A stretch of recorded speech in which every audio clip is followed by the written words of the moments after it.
Welcome to Kenton's videos. Enjoy the video. In this video, I will explain how to make probiotics for fish. We will cover the simple steps to create beneficial microbial cultures right at home.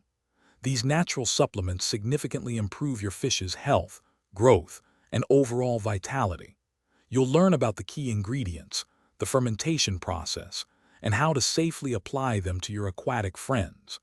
This guide will help you provide a healthier environment and stronger fish with minimal effort and cost. To begin, gather your essential ingredients and equipment. You'll need a clean, food-grade container, ideally with a tight-fitting lid, to ensure an anaerobic environment. For the nutrient source, use about 1 part molasses or rice bran. The critical component is your starter culture. Approximately 1 part of a commercial probiotic solution or a homemade lactic acid bacteria culture will work. Finally, ensure you have 10 parts of chlorine-free water ready for mixing. Now, let's walk through the fermentation process. First, combine your 10 parts chlorine-free water with 1 part molasses or rice bran and 1 part starter culture in your clean container.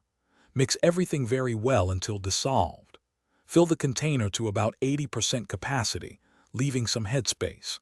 Seal it tightly to prevent air entry. Store it in a dark place at a consistent room temperature, ideally between 25 and 30 degrees Celsius, for 7 to 14 days. Once fermented, your probiotic solution is ready for use.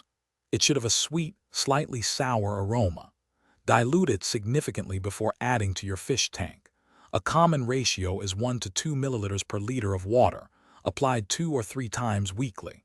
Alternatively, soak your fish's dry food in the diluted solution for about 20 minutes before feeding. Store any unused probiotic solution in a sealed container in a cool, dark place, viable for up to 6 months. Thanks for watching. Consider subscribing if we helped you.